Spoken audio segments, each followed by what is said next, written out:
Hi friends, welcome to my video. ഇന്ന് ഞാൻ നിങ്ങളുടെ മുന്നേ തയ്യാറാക്കുന്ന ഒരു സാഫ്രോൺ പൊറോട്ടയാണ്. അപ്പം നമുക്ക് അത് എങ്ങനെ തയ്യാറാക്കി നോക്കാം. Let's go.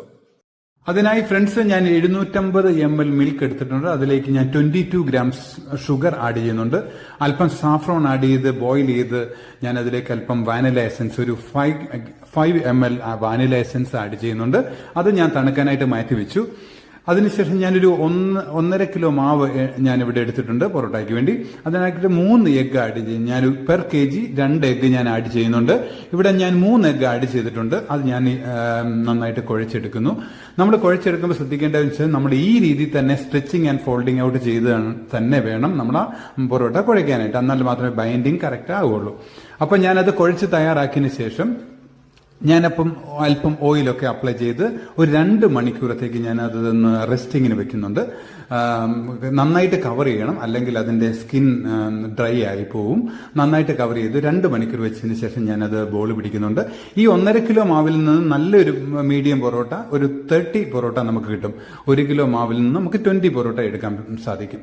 ഞാൻ ബോൾ പിടിച്ച് അത് തയ്യാറാക്കി വെക്കുന്നുണ്ട്. അത് ബോൾ പിടിച്ച് റെഡി ആയതിനു ശേഷം ഒരു 30 to 40 മിനിറ്റ്സ് റെസ്റ്റിംഗ് കൊടുക്കണം. അത് ഓയിലൊക്കെ അപ്ലൈ ചെയ്ത് നമുക്ക് റെസ്റ്റിങ്ങിന് ഇവിടെ വെക്കാം. അതിനുശേഷം അത് ഒരു 30-40 മിനിറ്റ്സ് കഴിഞ്ഞ് നമുക്കത് വീശാൻ ആരംഭിക്കാം. നമ്മൾ വീശുമ്പോൾ ശ്രദ്ധിക്കേണ്ട കാര്യം എന്ന് പറഞ്ഞാൽ, ഞാൻ ആ കാണിക്കുന്നത് പോലെ തന്നെ നമ്മളെ കൈ പിടിക്കണം. എന്നാൽ മാത്രമേ കറക്റ്റായിട്ട് നമുക്ക് ആ ഫോൾഡിങ് നല്ല വണ്ണം നമുക്ക് ആ പൊറോട്ട വീശിയെടുക്കാൻ സാധിക്കുകയുള്ളൂ. നമുക്ക് ആ വീശിയെടുക്കുക തന്നെയല്ല, നമുക്കത് പരത്തി ചപ്പാത്തി പോലെ പരത്തി വേണമെങ്കിൽ തയ്യാറാക്കാം. പക്ഷേ നമുക്ക് ലെയർ കറക്റ്റായിട്ട് കിട്ടത്തില്ല. അപ്പം നമ്മൾ ആ കൈ പിടിക്കുമ്പോൾ നമുക്ക് വലത് കൈയും ഇടത് കൈയും അങ്ങനെ തന്നെ പിടിച്ചാൽ മാത്രമേ നമുക്ക് കറക്റ്റായിട്ട് അത് ബാലൻസിൽ നമുക്ക് വീശാൻ സാധിക്കുകയുള്ളൂ.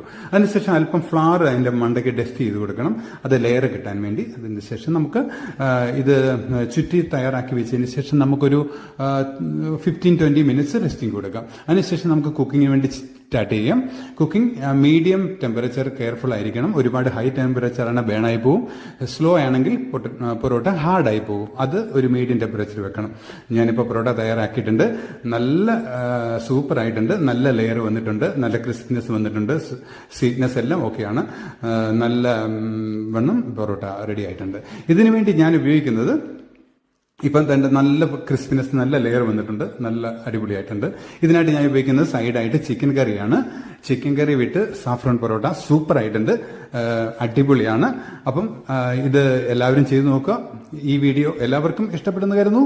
അടുത്ത ഒരു നല്ല വീഡിയോയോട് കാണാം. Thank you very much.